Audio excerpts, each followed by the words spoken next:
Aunque fue el artífice de la independencia de la India en 1947, Mahatma Gandhi raramente es evocado por ese logro. En primer lugar, porque lo más inspirador de su figura no reside tanto en aquel fin como en los medios, es decir, en sus casi 3 décadas de perseverancia en un activismo pacífico fundado en la no violencia y en la fuerza de las convicciones. Y en segundo lugar, porque sus metas siempre fueron mucho más amplias y abarcaron la abolición de las castas, la justicia social, la transformación de las estructuras económicas y la concordia entre religiones, designios que convergían en el ideal de una profunda renovación ética y espiritual del ser humano. Hombre de austeridad inflexible y absoluta modestia, que se quejaba del título de Mahatma, gran alma, que le había dado contra su voluntad el poeta Rabindranath Tagore, Mahatma Gandhi se cuenta entre los grandes personajes que, con su pensamiento y su acción, cuestionaron y llegaron a alterar el establishment político e ideológico del mundo en el siglo XX y se erigieron en referente de todo tipo de movilizaciones contra la injusticia. Para calibrar su influencia basta recordar que fue él modelo inspirador de líderes y activistas como Martin Luther King o Nelson Mandela. En un país en que la política era sinónimo de corrupción, Gandhi introdujo la ética en la vida pública a través de la palabra y el ejemplo. Vivió en una pobreza sin paliativos, jamás concedió prebendas a sus familiares y rechazó siempre el poder político antes y después de la liberación de la India. Tal idiosincrasia ha convertido al apóstol de la no violencia en un caso único entre los revolucionarios de todos los tiempos y en el más admirado, cuando no venerado, de los líderes espirituales modernos. Mohandas Karamchand Gandhi nació el 2 de octubre de 1869 en la ciudad costera de Porbandar, situada en el extremo noroeste de la India, en la región de Gujarat. Tal región era entonces un mosaico de minúsculos principados, cuyos gobernantes tenían un poder absoluto sobre la vida de sus súbditos. Su padre, Karamchand Gandhi, era el primer ministro de Porbandar y pertenecía a la casta de los banias, mercaderes de proverbial astucia y habilidad en el comercio. Su madre, llamada Putribai, procedía de la secta de los Pranamis, quienes mezclaban el hinduismo con las enseñanzas del Corán. La madre de Gandhi era una mujer profundamente religiosa y austera que dividía su tiempo entre el templo y el cuidado de los suyos, amén de practicar frecuentes ayunos. En la formación espiritual de Mohandas, que sentía un ilimitado amor por sus padres, concurrieron, además de la adoración a la diosa Vishnu que profesaba la familia, una serie de culturas y credos amalgamados, el hindú, el musulmán y el jain. Este último tuvo especial influencia en su filosofía. Los jainistas practicaban la no violencia no solo con los animales y los seres humanos, sino incluso con las plantas, los microbios, el agua, el fuego y el viento. Ejemplo típico de tardía genialidad, Gandhi fue un adolescente silencioso, retraído y nada brillante en los estudios, que pasó sin llamar la atención por las escuelas de Rajkot. A los 13 años, siguiendo la costumbre hindú, lo casaron con una niña de su edad llamada Kasturbai, con quien estaba prometido desde los 6 años sin saberlo. El joven esposo se enamoró apasionadamente de la muchacha, y por hacer el amor con ella abandonó el lecho de su padre moribundo la misma noche en que éste murió. El suceso dejó un sentimiento de culpa imborrable en Gandhi, que más tarde se declararía en contra del matrimonio entre niños y a favor de la continencia sexual. Como sus calificaciones no mejoraron en el instituto, la familia decidió enviarlo a Londres para seguir los cursos de abogacía de Leonard Temple, cuyas exigencias eran menores que las de las universidades indias. Con tanto miedo como excitación, el joven Gandhi se embarcó en Bombay en septiembre de 1888. Tenía 19 años y acababa de ser padre por primera vez. Antes de partir había prometido solemnemente a su madre no seguir la costumbre inglesa de comer carne, dado que el bisnuismo lo prohibía. Varias veces en su adolescencia había transgredido tal norma, impulsado por un amigo que le aconsejaba la carne para parecerse en fortaleza a los ingleses. En Londres vivió 3 años, entre 1888 y 1891, periodo en que se produjo uno de los hechos más determinantes de su vocación, el descubrimiento de Oriente a través de Occidente. En efecto, en la capital inglesa comenzó a frecuentar a los teósofos, quienes lo iniciaron en la lectura del primer clásico indio, el Bhagavad Gita, al que llegaría a considerar el libro por excelencia para el conocimiento de la verdad. También allí entró en contacto con las enseñanzas de Jesucristo y durante un tiempo se sintió tan atraído por la ética cristiana que dudó entre esta y el hinduismo. De esa época son sus intentos de sintetizar los preceptos del budismo, el cristianismo, el islam y su religión natal a través de lo que señaló como el principio unificador de todos ellos, la idea de renunciación. En estos años decisivos para su formación intelectual leyó a León Tolstoy, en quien más tarde encontraría el guía para el perfeccionamiento de la práctica y la teoría de la no violencia. Y cuando regresó a la India con el título de abogado, lo hizo con sus señas de identidad orientales, había ido en busca de la sabiduría occidental y retornaba con el secreto que había hecho sabios a los hindúes. Al volver a Porbandar encontró a su familia desintegrada. La madre había muerto poco antes y los Gandhi habían perdido toda influencia en la corte principesca. Como abogado no halló muchas perspectivas, ya que su primera actuación profesional terminó en un humillante fracaso, pues enmudeció al dirigirse al tribunal y no pudo continuar. Fue entonces cuando una factoría comercial musulmana le ofreció un contrato para atender un caso de la empresa en la ciudad sudafricana de Durban, y Gandhi no dejó pasar la oportunidad. En 1893 embarcó hacia Sudáfrica. En el país de los antiguos colonos holandeses vivía una colonia hindú formada en su mayoría por trabajadores, a quienes los ingleses llamaban despectivamente Sami. Carecían de todo derecho y se les despreciaba y discriminaba racialmente, como pudo comprobar en carne propia el joven abogado durante algunos de sus viajes en ferrocarril. Pero la situación era más grave aún de lo que parecía. Terminado su trabajo, Gandhi estaba a punto de regresar a la India cuando se enteró de la existencia de un proyecto de ley para retirar el derecho de sufragio a los hindúes. Decidió entonces aplazar la partida un mes para organizar la resistencia de sus compatriotas y el mes se convirtió en 22 años. Durante esa larga etapa de su vida, su mayor preocupación fue la liberación de la comunidad india y en ella fue dando forma a las armas de lucha que más tarde utilizaría en su país. En los primeros años, convencido de las buenas intenciones del colonialismo británico, abrió un bufete para defender a sus compatriotas ante los tribunales en Johannesburgo y se propuso articular un movimiento dedicado a la agitación por medios legales. Fundó el periódico The Indian Opinion para aglutinar a la comunidad india y, como instrumento de agitación legal, creó el Congreso Indio de Natal. Sus simpatías anglófilas le llevaron durante la guerra contra los Boers a organizar el Cuerpo Indio de Ambulancias, acción que mereció duras críticas por parte de los nacionalistas indios. A partir de 1904, la actividad de Gandhi sufrió un cambio notable, después de leer la crítica del capitalismo contenida en Under the Last, de John Ruskin, modificó su estilo de vida y pasó a llevar una sencilla existencia comunitaria en las afueras de Johannesburgo, donde fundó una comuna llamada Tolstoy.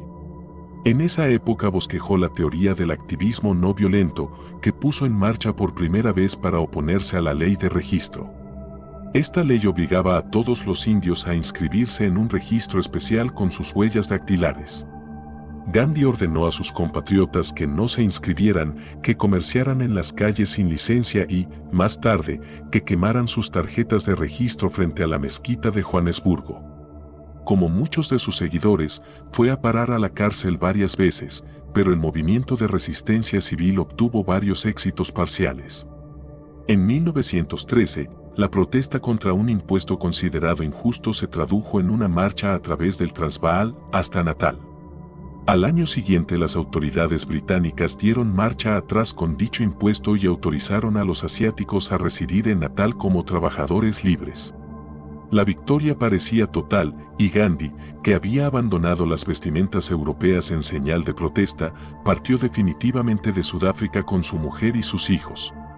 A largo plazo, todos los logros de la comunidad india se perdieron y las autoridades de aquel país endurecieron aún más su política racista. Pero Sudáfrica había sido el banco de pruebas donde Gandhi desarrolló y ensayó las tácticas que más tarde habría de utilizar en su tierra natal.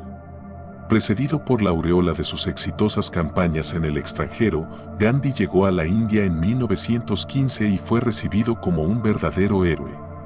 Las masas de Bombay le tributaron un caluroso recibimiento, el gobernador inglés acudió a saludarlo y el poeta Rabindranath Tagore le dio la bienvenida en su Universidad Libre de Santiniketan. A poco de llegar, fundó en la ciudad de Ahmedabad una comunidad casi monástica en la que estaban prohibidas las vestimentas extranjeras, las comidas con especias y la propiedad privada. Sus miembros se dedicaban únicamente a dos trabajos materiales, la agricultura, para obtener el sustento, y el tejido a mano, para procurarse el abrigo. Allí dio comienzo a una lucha que Gandhi habría de sostener durante toda su vida, la batalla contra las lacras del hinduismo y a favor de los intocables. El primer paso fue admitirlos como miembros de la comunidad. En esos primeros años, Gandhi abandonó toda agitación política a fin de apoyar los esfuerzos bélicos de Gran Bretaña en la Primera Guerra Mundial, llegando incluso al reclutamiento de soldados para el ejército inglés. Su entrada en la política india no se produjo hasta febrero de 1919, cuando la aprobación de la ley Rowlatt, que establecía la censura y señalaba duras penas para cualquier sospechoso de terrorismo o sedición, le abrió los ojos acerca de las verdaderas intenciones de los imperialistas ingleses en la India. Gandhi pasó entonces a encabezar la oposición a la ley. Organizó una campaña de propaganda a nivel nacional mediante la no violencia, que comenzó con una huelga general. Esta pronto se extendió a todo el país y las protestas se sucedieron en las principales ciudades, donde se registraron algunos focos de violencia pese a la insistencia del líder en el carácter pacífico de las manifestaciones. Cuando acudía a Delhi a apaciguar la población, Gandhi fue detenido. Días después, el 13 de abril de 1919, el brigadier general Dyer ordenaba disparar a sus gurkhas sobre la multitud reunida en el Jallianwala Bagh de la ciudad de Amritsar. La dominación inglesa había mostrado su verdadero rostro sanguinario y brutal, casi 400 personas fueron asesinadas y otras miles heridas.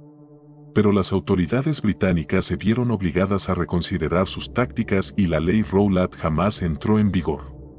En los años siguientes a la masacre de Amritsar, Gandhi se convirtió en el líder nacionalista indiscutido, alcanzando la presidencia del Congreso Nacional Indio, que Gandhi supo convertir en un instrumento efectivo en pro de la independencia. De una agrupación de las clases medias urbanas, pasó a ser una organización de masas enraizada en los pueblos y en el campesinado.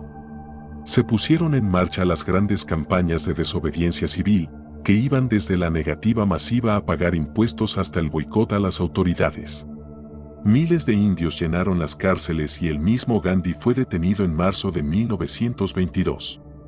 10 días más tarde comenzaba el gran juicio, en que el Mahatma se declaró culpable y consideró la sentencia a 6 años de prisión como un honor, con lo que la sesión terminó con una reverencia mutua entre juez y acusado. Cuando salió de la cárcel, una apendicitis hizo que las autoridades coloniales lo liberaran en 1924, encontró que el panorama político se había modificado en su ausencia. El partido del Congreso se había dividido en dos facciones y la unidad entre hindúes y musulmanes, conseguida con el movimiento de desobediencia civil, había desaparecido. Gandhi decidió entonces retirarse de la política para vivir como un anacoreta, en absoluta pobreza y buscando el silencio como fuerza regenerativa. Retirado en su Assam, se convirtió en esos años en el jefe espiritual de la India, en el dirigente religioso de fama internacional que muchos occidentales en busca de la paz espiritual trataban como un gurú. Por aquellos años escribió por entregas una imprescindible autobiografía titulada Historia de mis experiencias con la verdad, cuya versión inglesa apareció publicada en 1927. Su retiro finalizó de manera brusca en 1927, cuando el gobierno británico nombró una comisión encargada de la reforma de la Constitución en la que no participaba ningún nativo. A la cabeza de la lucha política, Gandhi consiguió que todos los partidos del país hicieran el boicot a dicha comisión. Poco después, la huelga de Bardoli, en apoyo a la negativa a pagar impuestos, terminaba en un éxito total. La victoria del movimiento animó al Congreso Nacional Indio a declarar la independencia de la India el 26 de enero de 1930 y se encargó al Mahatma la dirección de la campaña de no violencia para apoyar la resolución. Gandhi eligió como objetivo de la misma el monopolio de la sal, que afectaba particularmente a los pobres, y partió de Sabartamí el 12 de marzo con 79 voluntarios con rumbo a Dandi, población costera distante 385 kilómetros. El pequeño movimiento se extendió como las olas de un estanque hasta alcanzar toda la India. Los campesinos sembraban de ramas verdes los caminos por donde pasaría ese hombre pequeño y semidesnudo, con un bastón de bambú, camino del mar y al frente de un enorme ejército pacífico. El día del aniversario de la masacre de Amritsar, Gandhi llegó a orillas del mar y cogió un puñado de sal, rompiendo simbólicamente el monopolio. Desde ese momento la desobediencia civil fue imparable, diputados y funcionarios locales dimitieron, los prohombres locales abandonaron sus puestos, los soldados del ejército indio se negaron a disparar sobre los manifestantes y las mujeres se adhirieron al movimiento, mientras los seguidores de Gandhi invadían pacíficamente las fábricas de sal. La campaña terminó con un pacto de compromiso entre Gandhi y el virrey de Su Majestad Británica, en virtud del cual se legalizaba la producción de sal y se liberaban los cerca de 100.000 presos detenidos durante las movilizaciones. Por otra parte, Gandhi fue enviado a Londres para participar en la conferencia que discutía los pasos a seguir para establecer un gobierno constitucional en la India, en 1931. La presencia del Mahatma en Inglaterra, al margen de la gran acogida popular que le dispensaron los barrios londinenses, no supuso avances favorables para la causa, y al regresar a su país se encontró con que Jawaharlal Nehru y otros líderes del Congreso Nacional Indio se hallaban una vez más en prisión. Varias veces en su vida recurrió Gandhi a los ayunos como medio de presión contra el poder, como forma de lucha espectacular y dramática para detener la violencia o llamar la atención de las masas. La falta de humanidad del sistema de castas, que condenaba a los parias a la absoluta indigencia y ostracismo, hizo que Gandhi convirtiera la abolición de la intocabilidad en una meta fundamental de sus esfuerzos. Y desde la prisión de Yerbada, donde había sido confinado nuevamente, realizó en 1932 un ayuno hasta la muerte en contra de la celebración de elecciones separadas de hindúes y parias. Ello obligó a todos los líderes políticos a acudir junto a su lecho de prisionero para firmar un pacto con el consentimiento inglés. La labor de pedagogía popular para curar a la sociedad hindú de sus llagas no terminó aquí. Distanciado desde 1934 del partido del Congreso por la decepción que le provocaban las maniobras de los políticos, se dedicó a visitar pueblos lejanos, insistiendo en la educación popular, en la prohibición del alcohol, en la liberación espiritual del hombre. El estallido de la Segunda Guerra Mundial fue el motivo de que Gandhi, una vez más, retornara al primer plano político. Su oposición al conflicto bélico era absoluta y no compartía la opinión de Jawaharlal Nehru y otros líderes del Congreso, proclives a apoyar la lucha contra el fascismo. Pero la decisión del virrey de incorporar el subcontinente a los preparativos bélicos de Gran Bretaña sin consultar con los políticos locales clarificó las aguas, provocando la dimisión en masa de los ministros pertenecientes al Congreso Nacional Indio. Tras la toma de Rangún por los japoneses, Gandhi exigió la completa independencia de la India para que el país pudiera tomar libremente sus decisiones. Al día siguiente, el 9 de agosto de 1942, era arrestado junto a otros miembros del Partido del Congreso, lo que produjo una sublevación en masa de los nativos, seguida por una serie de revueltas violentas en todo el territorio indio. Esta fue la última prisión del Mahatma y quizá la más dolorosa, porque desde su presidio en Puna se enteró de la muerte de su mujer, Kasturbai. Era ya un anciano frágil y debilitado cuando salió en libertad en el año 1944. Finalizada la guerra, y tras la subida al poder de los laboristas en Inglaterra, Gandhi desempeñó un rol fundamental en las negociaciones que llevaron a la liberación. Sin embargo, su postura opuesta a la partición del subcontinente nada pudo contra la determinación del líder de la Liga Musulmana, Mohammed Ali Jinnah, defensor de la separación del Pakistán. Dolido por lo que consideró una traición, en 1946 el Mahatma vio con horror cómo los antiguos fantasmas indios resurgían durante la celebración del nombramiento de Jawaharlal Nehru como primer jefe de gobierno, que fue pretexto de violentos disturbios motivados por la pugna entre hindúes y musulmanes. Gandhi se trasladó a Noakhali, donde habían comenzado los enfrentamientos, y caminó de pueblo en pueblo, descalzo, tratando de detener las masacres que acompañaron a la partición en Bengala, Calcuta, Bihar, Cachemira y Delhi. Pero sus esfuerzos solo sirvieron para acrecentar el odio que sentían por los fanáticos extremistas de ambos pueblos, Los hindúes atentaron contra su vida en Calcuta y los musulmanes hicieron lo propio en Noakhali. Durante sus últimos días en Delhi llevó a cabo un ayuno para reconciliar a las dos comunidades, lo cual afectó gravemente su salud. Aún así, apareció de nuevo en público unos días antes de su muerte.